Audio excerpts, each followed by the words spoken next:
Okay, you're live. Oh, wait. Morning, everybody. Okay, wow, great turnout today. Thanks for showing up. It's awesome to see all of you. I hope everybody had a great eclipse moment. Didn't spend their day in traffic. I didn't. Did anybody notice how eerily quiet? Was anybody driving around Portland yesterday around 10 o'clock in the morning? I had to go to Seattle and the coast, and every time I go out, tons of extra time, hours of extra time traffic. Zero. The coast is dead. I drove from South Waterfront back up to my house. Joe had a PT appointment, and that little strip, it was as if it was a snow day. I didn't see one single car. I saw a lot of people sitting on the sidewalk, but didn't see one single car. And that was like 9:45, 9:50. And then afterwards, we rode the tram yesterday afternoon. Just like fun things to do with a 5-year-old. And we rode the tram at like 1:30. I-5, no traffic. What? It's totally cool. I know. I kind of wanted to get in my car and drive around because I was like, there's nobody out here. It's a perfect time to be driving. Anyway, okay, sorry. Joy. Does somebody have some joy they'd like to share with us today? Okay, yay, Becca. And it's not intimidating. I am buying. Congratulations. My first house. Where? It's in Milwaukee. It's a half acre. There's 2 homes on the property.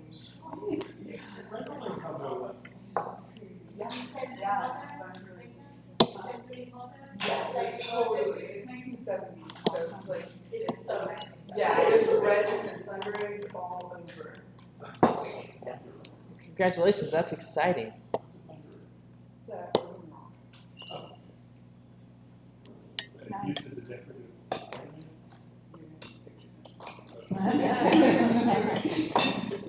Your blog will be Thunder Eggs? I mean, this is going to be like a 3-part everything. Really? Yeah. Well, that's awesome. That'll be exciting. We can follow it. Good for you. Okay, tour. Let's see. Amanda must still be on vacation, huh? Yeah, she was like gallivanting the world. Oh, that's right. Good for her. So who's taking tour today? Becca? You're a star. Thank you. Joy and tour. So I made Waldorf chicken salad sandwiches. I roasted the chicken and put this all this morning. Grand Central Force.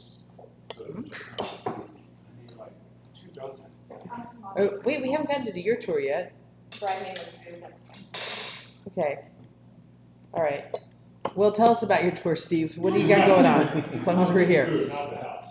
The 3-bedroom, 2-bath, Laurel, 25, 2283 square feet. Totally redone, top quality everything. Really new central AC, new high efficiency furnace, new marble windows, charming new double car garage, which is rare. It's on Stark, but it sits above the street, much like the one I had last year on Stark. So it looks into the trees. So is it on the park side of Stark? Park side, yes, the north side of the street. It backs up to Oak. The house behind it is a big old mansion with a huge lawn. And I'll be there from 11 to 2. And the price is, did you say? 6 and a quarter. 3 bedrooms, 2 baths. One of the bedrooms is on the main floor, has the front door out on the deck, so it's been a partial basement with lots of good ceiling height, but no egress window. Irrigation. Awesome.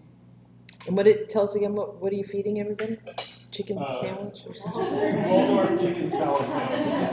This is your grandmother's food. This Nice. is when in the early 90s, when I was on the west side, the grand old days relatives would get the price listings with your food like this.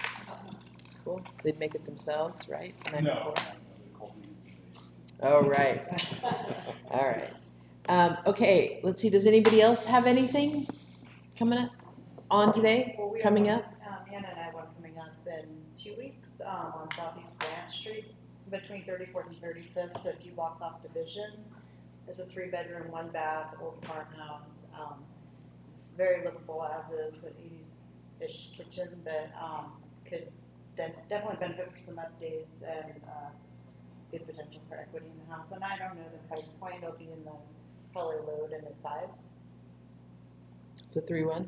3-1 with a tuck under garage. Where would you It's Grant Street, so 3405, I believe, or Southeast Grant. It's cold place. It's more Richmond, so just above. I think 34th is probably the dividing line, and Cornwall's below. It was like 30. 30th, somewhere. It's not Colonial Heights. It's above Still not Colonial close. Heights. Oh, it's above. Yeah, Sorry. yeah. You're right. I'm sorry. All right. Anybody else? Anything? Yeah, I have something coming up next week, early next week. I sent out a note about it yesterday. 43rd, just right above Holgate. It's a nice little quiet street because it dead ends into Cora. 3, 1.5. It's a ranch style. Pretty much new everything. New paint, new roof, new chimney. The floors are getting done today. New carpet in the downstairs. Great backyard. Yeah, so it's a great little house. We haven't finalized the price, but I think it'd be around $485. Creston.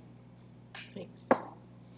Anyone else? Oh, Steve. They're not going to be on for a while, but they're in my neighborhood. One is, I talked about it once before, it's passive solar, very dated, big, 3,400 square feet of living space plus a 3-car garage. It's got vaulted ceilings, a lot of cool stuff on a great street, a quiet cul-de-sac.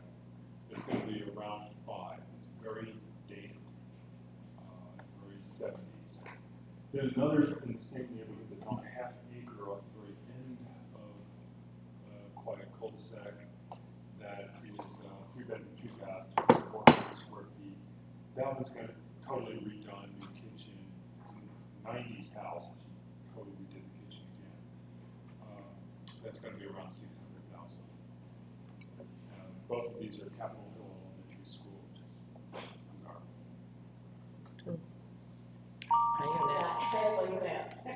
It's been busy. Let's see, so in my neighborhood is in the northwest, so Lyman Heights. It is a 2004 build, and if you know Lyman Heights, it's 100, plus year old neighborhood, so it's kind of nice to have a newer property there.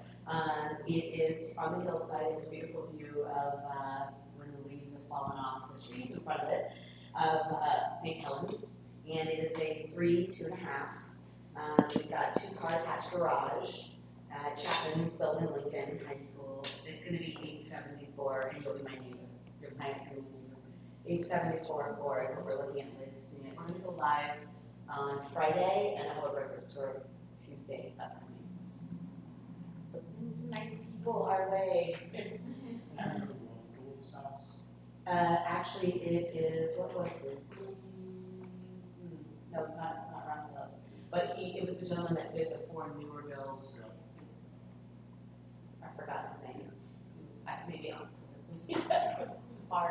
It's hard to work with. But yeah, I'll get back to you on the name of the building. All right. Thanks. Everybody, anything else? That's it. I'll just mention that Aaron has a 2-bedroom, 2-bath bungalow on tour today, 6436 Northeast 37th, priced at $439,500, and it will be open today 11 to 1. It says Park Life in Concordia. All right. Okay, that's it. Let's see, we're a little out of order.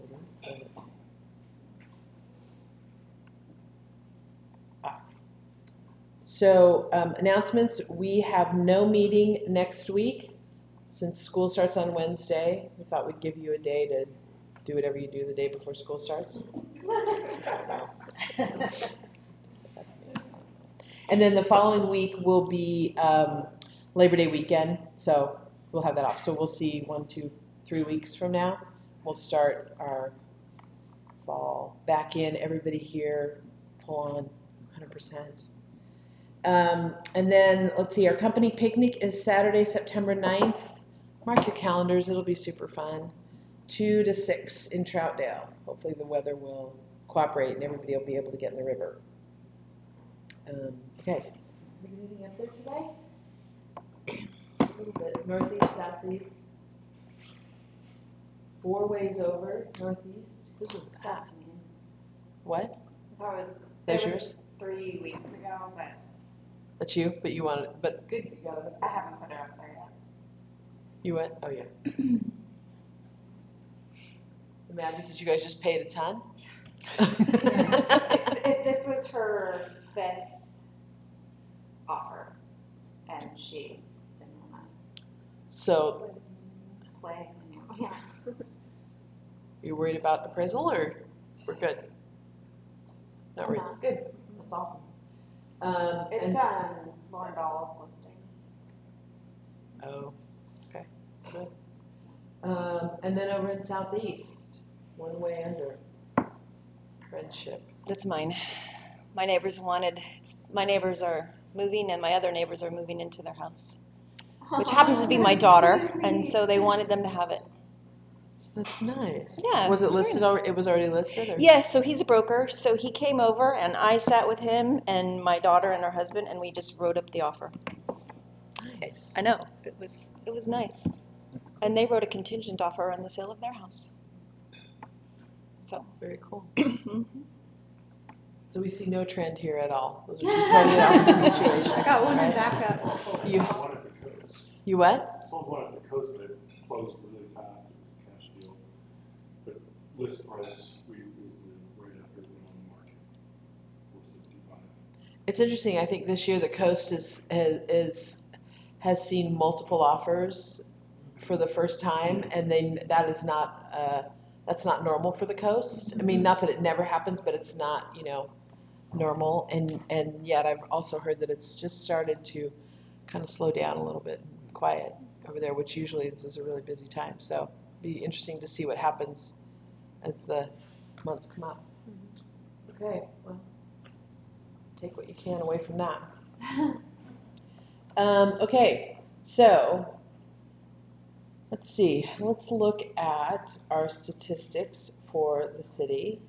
I apologize, we won't have anything for living room because our living room statistical genius is at the coast, Eleanor. Oh, And last night I thought, how does she do that? Where does she get those numbers? I have no idea. So I got nothing for you. Okay, but that won't happen again. Next time I'll ask her. Let's see. So for Portland, things are looking pretty steady. Our average list price, if we track it over the last 3 weeks, has stayed right around 650. We were at 651, 650. Now it's dropped down to 646, but I think that, that's still so close. We're just kind of hovering right there. Percentage of listings with price reductions also staying right in that 45, 46%. Average days on market, 63, 64. One thing that I noticed yesterday was that over half of our total listings that are on right now have come on in the last month. So we've got that. I mean, what that says to me, tell me if you read it differently, but we've got our average days on market is 63, and yet half of them have come on in the last 30. And so to me, it feels like things are still moving, but the stuff that's not great is what's sitting and kind of holding that number, whereas the good stuff is still flying off.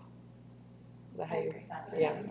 That's what it feels like, right? Right. So we're seeing kind of those same properties that are just going to be there forever. Like people that refuse to reduce or whatever. Refuse to reduce. Yeah, exactly. I'm seeing that a lot in the $1 million range, and also too, I'm starting to talk to other realtors and so, this is what we do. Every week we look at all these statistics and all these numbers, and they're staring at me like that. And then I said, is it true? They ask me, is it true? Are we slowing? What's happening? I'm like, well, you saw the Q2 numbers. It's still a seller's market, and so I'm using this, but with other realtors, and they're completely in the dark and guessing and reactionary. And so what's happening, like there's a house that just went up on 30 minutes, it's a bit overpriced, it's $1.50 million, and it needs to come down by 50,000, like out of the starting gate, for a fact, just because it's so quirky. Yeah. And it's down the street from my house, so I know that area quite well, and so I say to everyone, so I know that you must be having a great first weekend, but here's what I'm thinking, you know, if you could get this down about 50,000, I think I have a buyer for you. And she said, oh my gosh, I completely agree, it should have been launched where it is, it should have been 50 under. So I think they're gonna be reactionary and come down midweek, you know, it's not gonna be week on market. And so that's, I think you're seeing a little bit of that. But the stuff that's not so great is sitting, Yeah. you know, if it's dialed, of course it's fine, and otherwise it's just. Well, and I've been really looking at it and feeling like we're seeing that kind of slight downturn, and you know, maybe I'm a little sensitive to that. Like, get ready, everybody, get ready, right? Don't let it. But Kareem, last week didn't seem to be the least bit concerned about it. So it'll be interesting to see what happens. I'm not saying, you know, one is right and the other is wrong. I'm just saying that it'll be interesting. I think it is true that, you know, we always have a little bit of a slowdown in August. But so after school, by the end of September, I think we'll have a really good idea. Is this like where the market begins to change a little bit? Or was it just, you know, summer, eclipse, 100-degree weather? I don't know, right? If only we had a crystal ball and we knew for sure. But I think I'm glad that you said that and acknowledged that, because I think that is the biggest thing with these numbers. I mean, they're kind of like, you know, whatever. But I think it gives us that. I think it can give you an edge in the market when you're dealing with your clients, and when you're dealing with other realtors. When you're negotiating, you start throwing out some statistics and some numbers to people, and if they're a person who doesn't follow that, then all of a sudden they have to believe you, because clearly you've done your research, you know what you're talking about. So they're like, oh, at the very least they're going to check you, right? If they can figure out how. I've been talking to my buyers about it too, and I find it so helpful to be able to say, yeah, every week we look at it and this is what's happened, we've seen this trend and blah, blah, blah.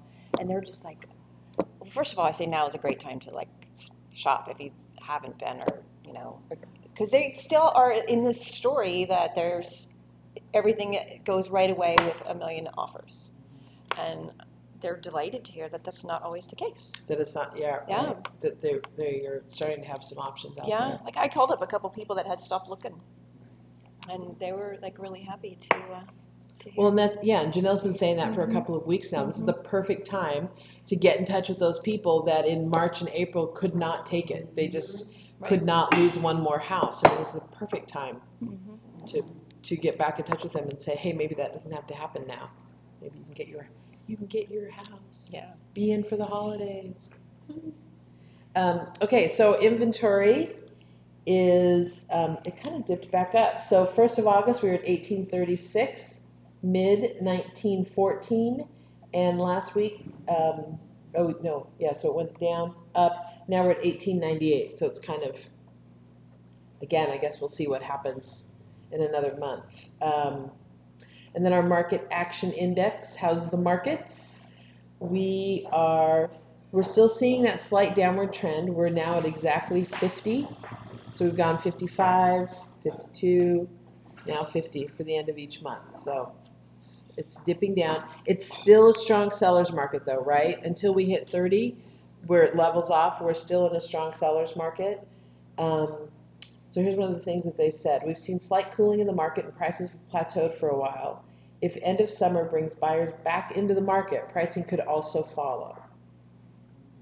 So we get some buyers back, people will feel confident, prices, you know, things will sell where they're at. We won't see those price drops, and that could help encourage pricing to start inching back up a little bit for the fall.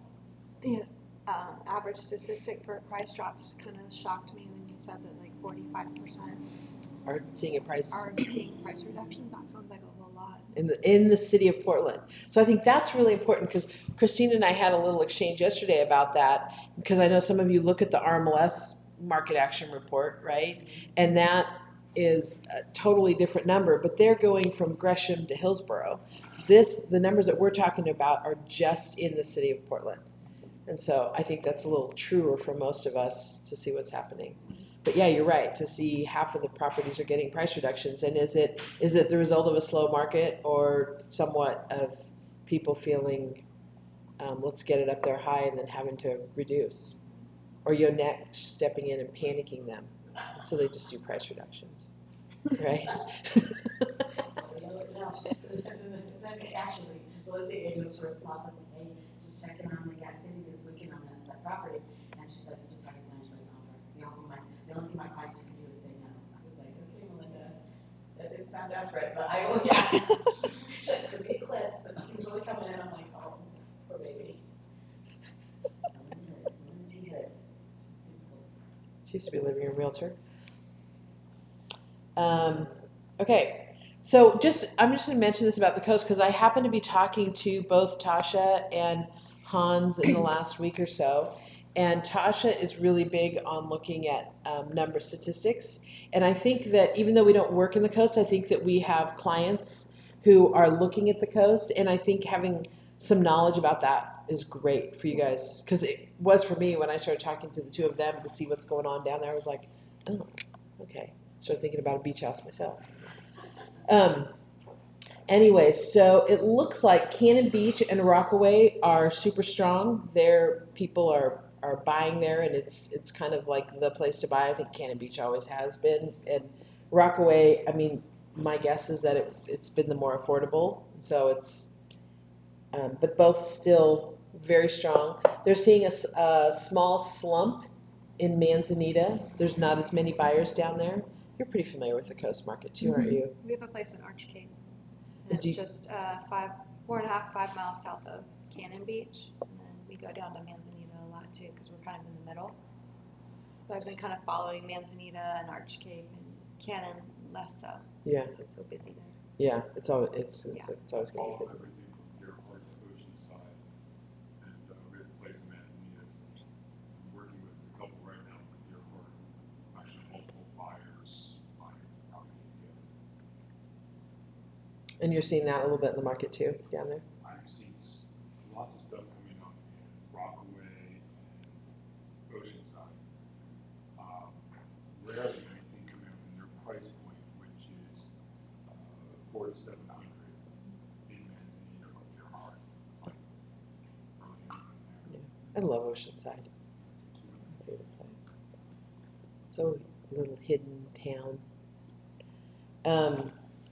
Yeah, so the office up there, the office over there, so they're starting to see a lot of price adjustments. I don't know if you've noticed that if you're looking on the coast. And Hans mentioned that there were fewer walk-ins to the office, that the year started out strong, but that things are really beginning to slow down. He was talking to the title person, which is like the only title.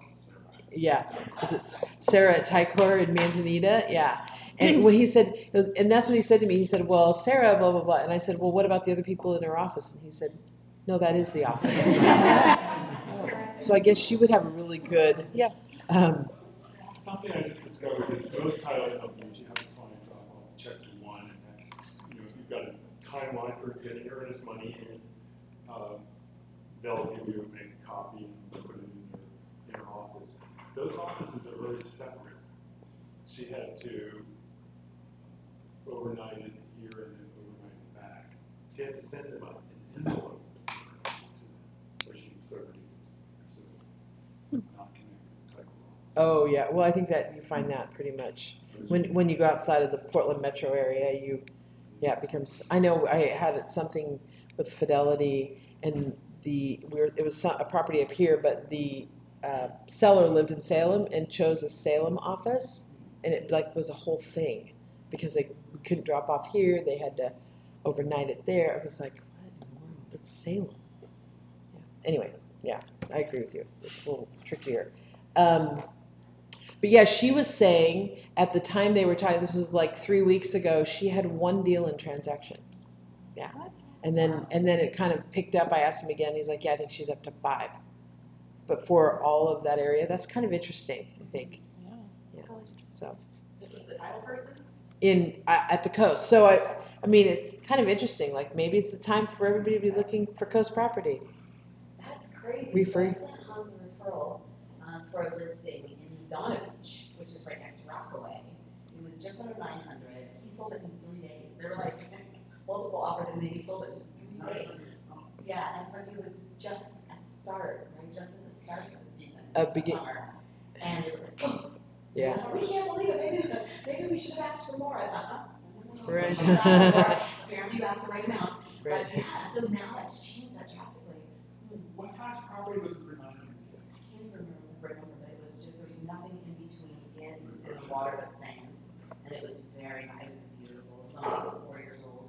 Used to be the most amazing properties in Manzanita on the water.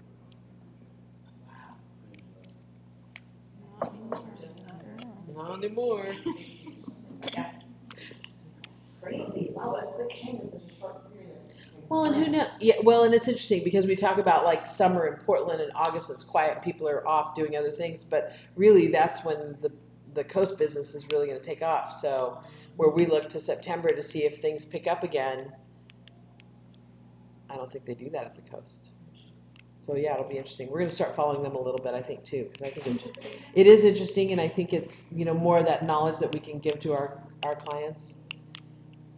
Send some more referrals down there. This is probably a good time to talk about Pringle Creek a little bit too. Oh, we'd love to talk about Pringle Creek.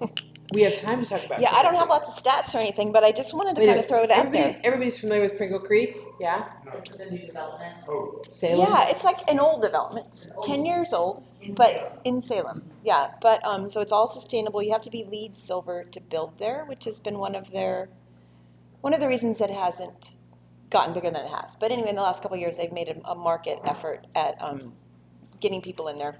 And they're starting to build specs, which is the exciting part, because a lot of people actually, they have walk-ins almost every day, and the Salem market is really getting saturated so that I get requests from builders all the time to buy the lots, but they're not LEED certified, so they don't usually work out, just because there's not a lot of lots down there. But it's a nice, awesome little community, and you should all come sometime. And I'm going to plan an event in Salem that will hopefully get you all down there in September. But so they're starting to build spec homes, which is easier for people who walk in, really love the whole place, but they just can't get the building of the house together. It's kind of hard for most people. So, and they should start construction like any day now.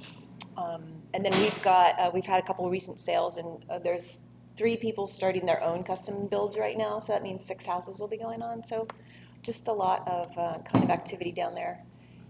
What's the price point? So the cheapest lot is like 70, and they go up to 110. And so you can build a 4-bedroom, 3-bath, super energy efficient house for 500, under 5, yeah, on a small lot. And then they have a lot of community spaces.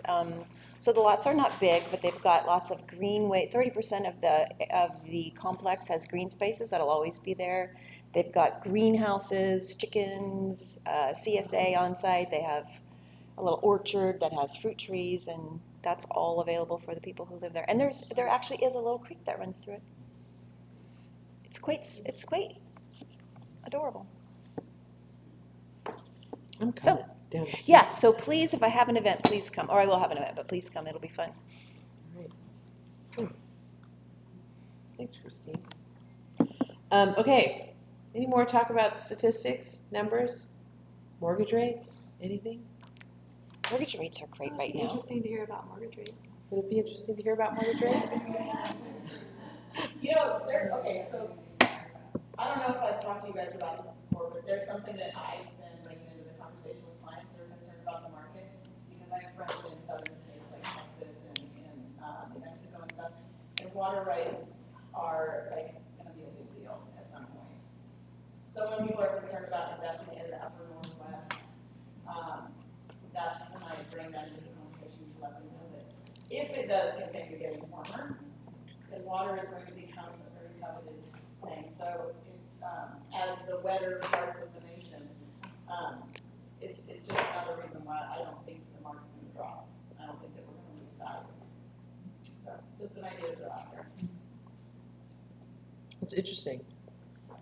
Yeah, because if it gets drier, man, I mean, people are going to want to move to the wet areas. It's hot down there. I have friends that have to get up at 3 a.m. to ride their horses. Really? Yeah, it's just like 120 degrees. It's crazy. My cousin's visiting from Sacramento, and he said that they had a record-breaking, like, spring and summer, that they had, I think 45 days over 90, and then of those 45, like 26 were over 100. He's like, he's moving to Oregon right now, and he's just like, this weather is so dreamy right now. Yeah, it's Okay, who has watched An Inconvenient Sequel? You all need to go watch it. It's about climate change. It's Al Gore's movie. It's his It's follow-up his to second, The yeah. Inconvenient Truth. So you all need to, because he has a whole chart about weather patterns and the days of extreme heat. The bell curve has gone from like this to like this, and they like this really, and they had to add a whole new column in 20 years, 30 years since the 80s. And it ties back to investing at the coast, because our coast is going to be the new, like, It will be the place to beautiful be. weather coast. But are we worried about, should we not be buying beachfront property because The as the Water oceans table rise? rises. Yeah. I don't know. It'll happen in the south more, so we'll get an influx of people from the south. Interesting. So what about rates? Where are we at? Did somebody say they're great? I sent out an email Friday, did you guys see that? Yes. I saw that it was there. What did it say? Jumbo rates, on Friday priced out at 8, better than a Fannie Mae 424. Wow. A jumbo rate is anything about 424. So it's just a little blip that we had from one of our investors. And, it's certainly something if you have some jumbo borrowers that they might want to give Jen or myself a call, just to see what they're looking at compared to who they're talking about. Because we can close quickly and the house underwriting. So jumbo financing is pretty darn special right now. It is.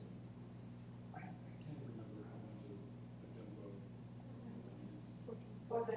So it's 424, 100 and above is a jumbo loan. But they were pricing out at 3.875, 4% on Friday. Does Does that apply, sorry, does that apply to refinances too or no? Yes. It does. Yes. So, throughout the last couple of years, there's been a lot of first and seconds to avoid a jumbo loan. Yeah. If someone's in that category, meaning a loan size of 460, 480, and right now, someone can put 20% down and get a better rate than they could on a Fannie Mae. That's awesome. that's really good information. And it applies to refunds. Applies to refunds. That's great. Yeah, that's interesting. Thanks, guys. That's big. Okay, so for our discussion today, I was thinking we could talk a little bit about best practices. Because as I look at these, this is the weirdest thing, but there's always lots of open windows, and yesterday I had this window just popped open on its own. I don't know, I think that's my poor little laptop has a mind of its own. And it was best practices, and so I just read it because it's been a while, and I'm like, wow, these are things that are applying to us right now. And I think that we kind of, not necessarily us, but that we're being subjected to it. So anyway, I just thought we could go back over the best practices. So best practices are established by PMAR, and they're aspirational goals for realtors. They're just suggested ideals of courtesy and professionalism to strive for. So it's not law, it's not, our ethics stuff. You can't get in trouble for not doing any of this, but it's just best practice, right? So there are 15 of them. 1, no best practices, obviously. 2, know your code of ethics, which we do have. We're going to be going over that during the month of September. We're going to be looking at our code of ethics. Obviously, adhere to the rules and regulations of RMLS. So getting in your authorization to exclude, best practice, because that is when we are selling things off market. I always tell you guys, are your dates right? Do you have your authorization to exclude? Because that's where you get in trouble in a listing, right? You've got a seller who's super excited. They've just sold their house off market. They're thrilled. They don't have to have anybody coming through their house. And then they have a neighbor or an out-of-town relative or whoever tells them, oh, you know, had you put it on the market, I know you would have sold it for this much more. You got ripped off. Your agent didn't represent you. Maybe they're friends, and all of a sudden they're questioning you and your loyalty to them, and without an authorization to exclude, being very clear that they knew they were selling their home off market, that they knew that the general public was not getting to look at it. Without that form, you've just set yourself up, and that's why that form is there. So when we're looking at the rules and regulations of RMLS, super important. When I see listing contracts come through with price and it's TBD, which I get, not quite sure, you're getting a listing contract signed, which is super important, and nobody's quite sure what the price is going to be. But then you go on the market and you assume that everybody knows, right? Obviously they've seen the listing, they've seen the flyer, they got a perma flyer out in front of their house, but you never got that listing addendum. If down the road there is a question about it, or that seller all of a sudden gets upset about the price, you've got nothing that they agreed to a price, whatever you priced it at, right? So just, make sure that you're covering your bases and getting that stuff done. Stay current on changes in laws and regulations. I think this is, again, another super important thing. Was everybody here last week when Julie Fisher did the class? I thought it was really interesting because although I knew this, I hadn't followed it all the way down to realize what it really meant. But she was talking about the importance of making sure that your client's emails are on your escrow instructions, because the sales contract this year changed that it is the titles company responsibility to send out a prelim. And so if you don't give them that contact information and they don't get it out timely and they're trying to get it and things are slowing down and whatever, until they get that prelim out, the buyers have that time to change their mind, right? So that's important. And then also the sellers have to agree on a change in lender. I mean, that's super important too. So it's just really good to stay up on these. I keep putting my hand in front of me. To stay up on the laws and regulations. Number 5. Communication is agent to agent and manager to manager. So I think you guys all know that. I can never call another agent for you. And you probably should not be calling a managing broker when you're frustrated with another agent, right? Yeah. So 6. Managers will cooperate when attempting to resolve a conflict between agents, and a manager will not contact an agent from another brokerage unless asked. So like I said, I can't call other people for you, which makes sense because I certainly would hate for another manager to be calling you guys and talking to you. Why are you laughing? Oh. Like you've got a scenario in your head. No, not at all. I was just imagining that. A manager calling you? Yeah. You're like, go away. Yeah. It's interesting too because Portland's so small, and so we've been working together for so long, and so I think there are agents out there that I would be like, oh, I'll just give them a call for you, and I'm like, oh wait, I can't, but they're on my phone, they're my friend, but I still can't call them, right? So,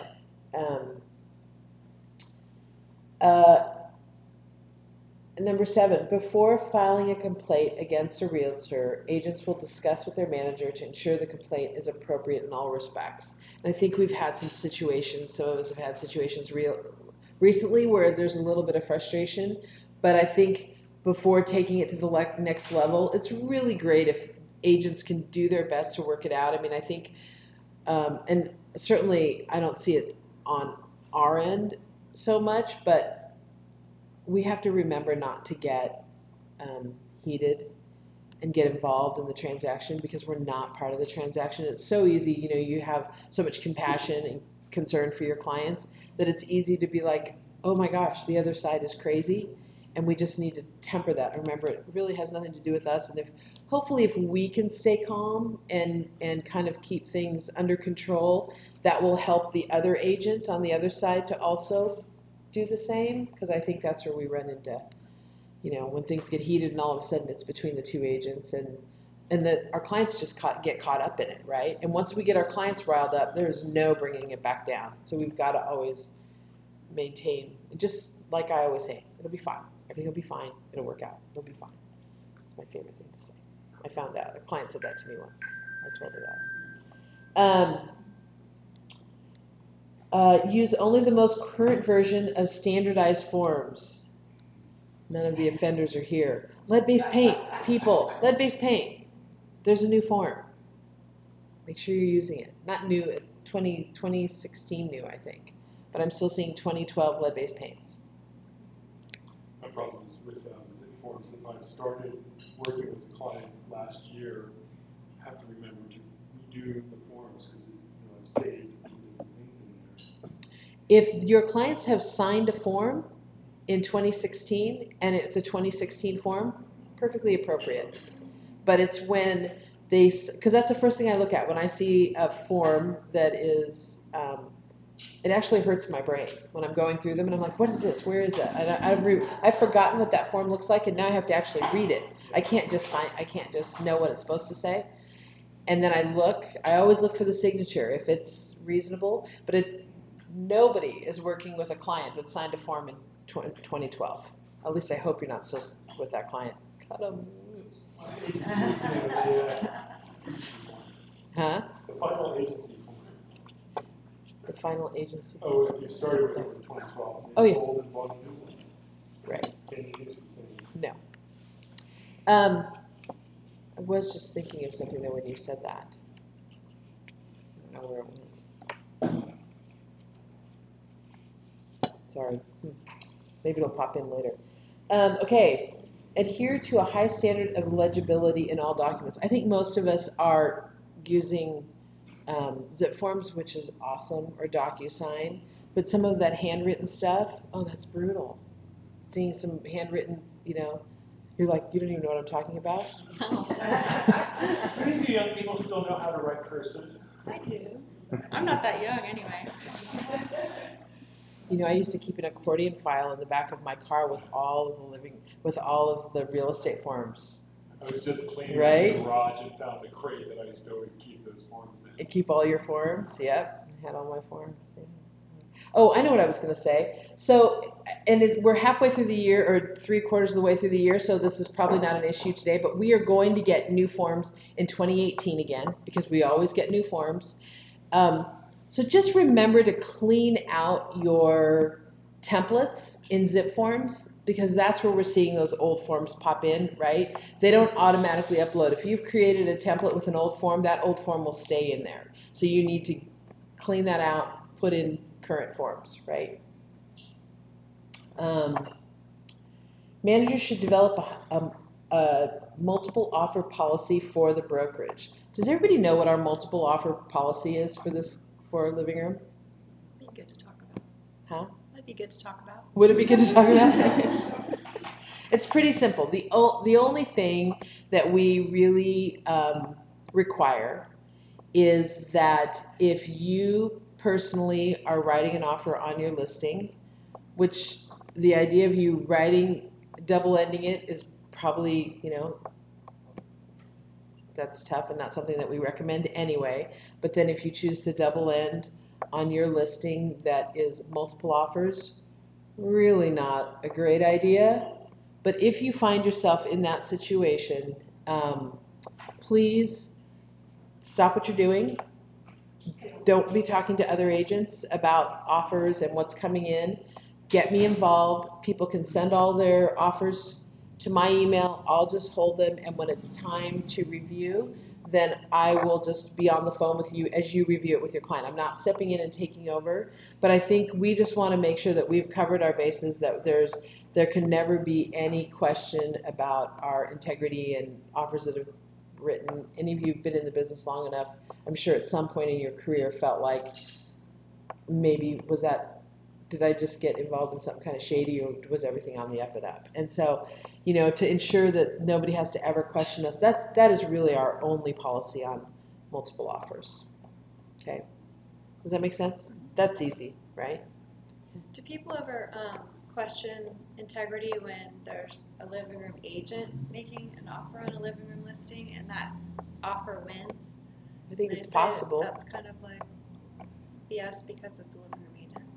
I think that's possible, and if you ever feel like you have an agent that is, you know, maybe early on, if they say to you, are other living room agents writing on this property, that might be a red flag that there could be some concern and that this could create a bit of an issue for you. And if you want, I mean, I'm happy to collect your offers, sit on them, and, you know, just sit on the phone with you, or if you want me to show up, I can do that too, within reason. And participate in the, you know, offer review.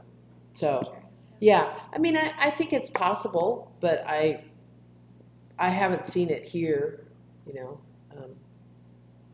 And you guys are writing on, so it's amazing to me how many in-house transactions happen, how many co-op transactions happen within our company. But we sell a lot, so that's bound to happen, right? So,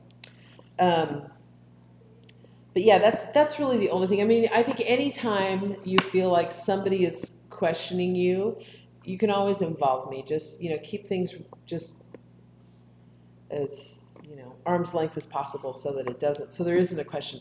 But even if they were to, I mean, you can sit down with managing brokers, look at the offers, and it's clear why your client chose the offer that they chose, right? Yeah.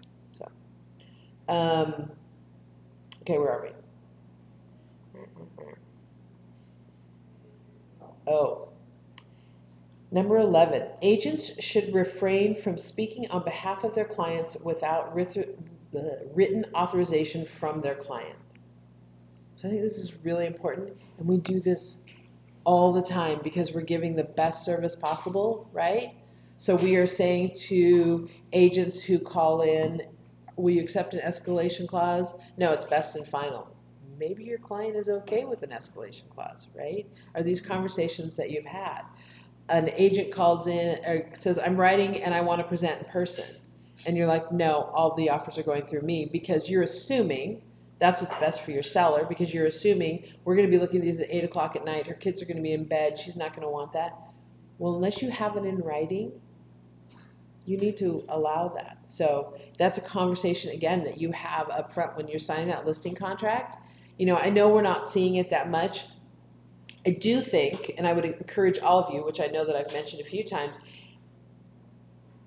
as the market changes, if it does, presenting in person can be the difference between you getting a deal or not.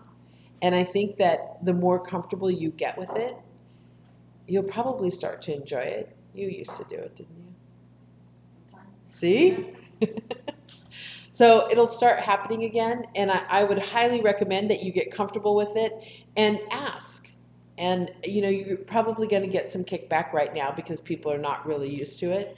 But again, the main thing is before you're saying that no, your client does not want that to happen, you need to ask them and make sure that it's in writing, because an agent, a co-op agent, has the right to ask you to show them in writing where your client said they don't want people presenting. Okay.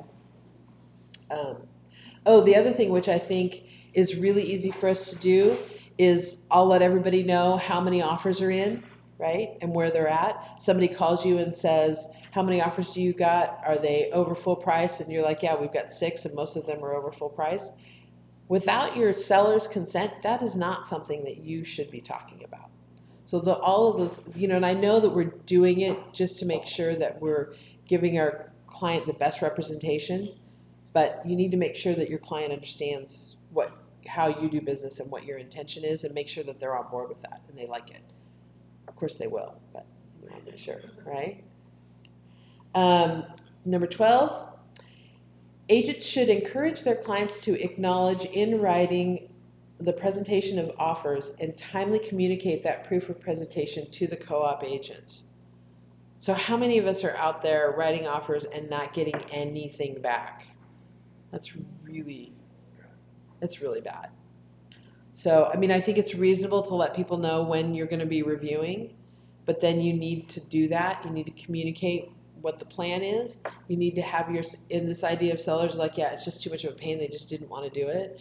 Or I didn't want to put 15 offers in DocuSign. I know we're not getting that many offers anymore, but even still, in DocuSign for them to reject, just do it. Just do the first page and the last page. They saw the price and they responded, right? So, and do it within a reasonable amount of time. 13, agents should attempt to maintain a clearly defined role in the transaction, taking care to avoid going outside their area of expertise. They should try to be a resource as to where the client can obtain information rather than being the source of that information. I think we're all pretty good at that. Right? Yeah. Don't know anything about mold. Right. Okay, 14. Agents should seek to refer business to or partner with another knowledgeable real estate professional when they are requested to provide services outside their area of expertise, including but not limited to property type and geographical location. So my favorite thing when I get a call from one of you all is, hi, will my lockbox open a box in Hood River? No, it won't. Don't be selling Hood River. You don't know Hood River. If you don't know how to get onto the multiple listing service in the area and you don't have a lockbox, you are not a professional in that area. I don't care what you think, you're not. So when you're asking me, you know, what's reasonable for inspections in wherever, I don't know. I don't sell there. Okay? So, I mean, when we are, I personally feel when we are taking commissions from our clients, right, and we're telling our clients that we are representing them, if you can't represent them any better than they can represent themselves, don't do it. If you have decided that Hood River is your area, then we will help you get, we will join that MLS, we will help you get knowledgeable, and by all means, go sell property at Hood River because it's a beautiful town. But otherwise, don't do the one-off if you don't know what you're doing, right? Did that just feel like a lecture? It wasn't supposed to. What? A gentle reminder. Yes. I'm not worried about lectures, sir. We expect guidance. Right? And instruction. Yeah. That's okay. And I will admit, I sold a condo in Welch's like 2 years ago for my niece, so I had to do it, you know. And I had to call Bianca Hart and say, Bianca, how do I sell a condo in Welch's? Because I kind of have to do this. And I don't know anything about Welch's. Should be pretty simple, right? It's a condo. And it actually was. But still, I went searching for somebody who lived in Welch's to tell me, how do I sell Welch's? Because I don't know anything about it. And I had to call Bianca. I probably should have paid Bianca because I had to call her like 11 times. Is this a good condo complex? What do you think about this street? How is this? Are these inspections I do? Right. Honestly, I did. I'm running late. Is there any chance you're at your house in Welch's and can run over and open a door for me? Yes, my inspector's out front. Yeah, I was 30 minutes late. Unfortunately, she was in Portland, so. Anyway, yeah, don't do it. If you don't know it, don't do it. And besides, take the referral. Don't be driving super far away if you don't have to. Why? It's too far. Well, except for you. But you know it now. Salem is your deal. Yeah. Oh, Well, I don't know Salem, but I know Pringle Creek area. Creek. I know South Salem. Estacade is okay. Estacade. Estacade is our. The that's lockbox our works in Estacade. Our I think that is a really good measure, right? If your lockbox, if you can get into a lockbox, you could probably sell that area. What about Midville? I was like, say Midville's like, can you get it? And I just, it was 3 houses. Again, I don't know. I was like, I'm not doing that. That's crazy. Clueless. I have no idea. I should probably know, but I don't know. I think you can get into Sherwood. You can get into Newburgh. Yeah. You can get into Newburgh. Yeah. So one in Malala. Malala. You can get into Malala. I went to Malala this weekend. Yeah, you can Friday. get into Malala. Yep. I sold the never seen a piece of crap I've ever sold. Ever in Malala. And from an out-of-state buyer who didn't want to see the property, and I kept on no buyers. He bought it, he never did any of it because he was slumlord. Then he called me up about 2 years ago asking me to sell it. Gave him a number of different I had a client years ago who insisted that I list a piece of property at the coast for him, and I said, no, I won't do it. And he just would not let up. So I drove out there, I walked around, I'm like, I don't know anything about this. It's on a hill. I don't know if the hill's gonna stay here. I don't know. I just called him, I said, I don't know. He's like, it's easy. I'm like, I don't care. I don't wanna do this. I'm not doing it. Anyway, okay. Plus it's a long drive. 15, last one. And this is the one that really caught my eye. I don't know what to do about this. Agents should endeavor to respond promptly to all forms of communication, phone, email, text, fax, and mail. Is this like the biggest issue right now in your daily life? It feels like it. I get more calls on this where agents will not respond. I don't understand it. I mean, I know we did a whole meeting on it. I know that, there's some concern that maybe it's some kind of a weird negotiation tactic or a tactic to not have to negotiate. But, I mean, how are you dealing with it? What are you doing other than calling me and, like, ripping your hair out? I mean, what? Are you seeing this? Yeah, I tried to show something this weekend and text and called the agent. Because it's the only number you have to show, and she's also the owner of the company, and never heard back from her. But she had an open house, so I just sent my clients to the open house. So she was in Explain, town and available. Yeah, so I was thinking of reporting an RMLS today, because, well, there was no way to show the house but through her. I don't know. Did you go to the open with your No, client? I just let them. Do they like the house? No. I didn't think they would based on the pictures, but yeah. But I didn't know. I was like, maybe it's a tactic to not put no showings until Sunday, or instead of doing that and getting in trouble, like maybe she just. She thought she'd just avoid you? I don't know. Yeah. I don't know. And I'll be honest with you, I don't know. I mean, it seriously is the call I get the most, that agents will not respond to offers, will not respond to inspection addendums that have been sent out. People can't get in to show houses. And I honestly, I don't know what's happening in our industry. I mean, I keep making excuses for people that maybe they're super busy, maybe they're on vacation, but that's not an excuse. I mean, that is not a reason to not be available. And I just, what? Or have someone covering for you. Right, and everybody knows our policy on that. If you're out of town, or if you, even if your intention is to cover your own business, just let us know where you are. So that when, Beth is refusing to answer her phone, I know why. I can say, I think she's on a plane right now, right? Yeah, I mean, I feel like I just kept thinking, okay, well, maybe everyone's getting tired. Like, it's the end of summer, and it's been such a robust season, because why are these veteran realtors not taking care of their business? So I'm in contract. I will not name any names, because it's been happening on my last four transactions, and it's day before we're meant to close cash just over $1 million, smoothest transaction ever. The seller side agrees to do like all 8 little nitpicky things. They're like, oh, we got you. Anyway, I'm asking for receipts and everything. I'm like, so they said, oh, all the work is done. This is a person who owns a brokerage I'm dealing with, okay? And I said, great, I'm so glad all the work is done. May I please have the receipts for my clients so that they can file those away? We're supposed to do that. Like, that's Right. kind of what you're supposed to do, right? So we're chugging along. I'm in LA, day before closing. I said, you know what's odd? The one receipt I'm missing is the sewer replacement. I get this call and my phone is blowing up. Oh my gosh, we have an issue with the sewer. I'm visualizing my house floating above water. I'm like, what does it mean, an issue with the sewer? They had not scheduled the work. Oh Lordy. Oh gosh. We were to close the following day, and fortunately, I knew my guys were way back, and I said the name, please do me a favor.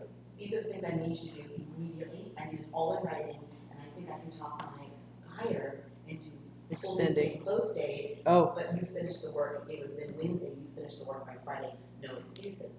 So they were like, okay, we can't believe this happened, but the entire office is out on holiday. There was no backup.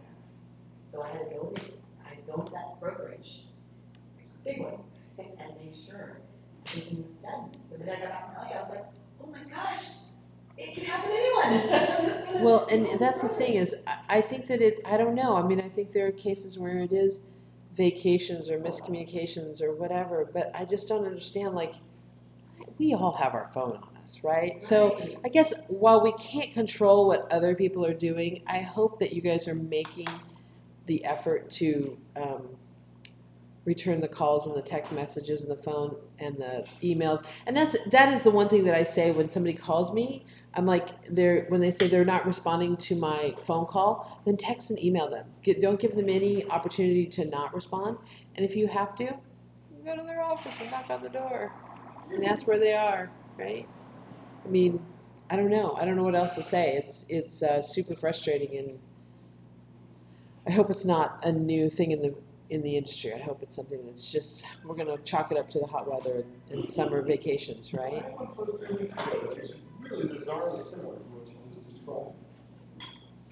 How does that happen? That's like your thing. You're the listing agent, you're on it, you know what I mean? It all came out fine, but, you know, the sewer was done 3 days after, and then the buyer's agent, the buyers paid for the sewer repair that was supposed to be done at closing, and it was supposed to be done before closing, but then had to be done after closing, and the buyers called me because they had wanted to be there to move plants. It was Crazy. I mean, that's kind of like one of the big four, isn't it? Like the sewer, roof, foundation, like those are things you make sure, as the listing agent, you get it done. The small glass replacement with the crack, fine. That's gonna take 2 extra weeks. I'm all over that. That's just a recent glass, you know? But anyway, I mean, you think it's me, somebody, a newbie, somebody who doesn't know what you're doing that makes that mistake, not someone who's been in the business for 30 years. And it wasn't the annual, so don't think that. It happens to everybody, I think, unfortunately. So, all right. Well, thanks for coming, you guys. I appreciate you showing up. And we will see you September 12th. Oh my gosh, it will be fall. Please come, because I And- can see it. Pretty nice take. You can go ahead and bring that right on over to me.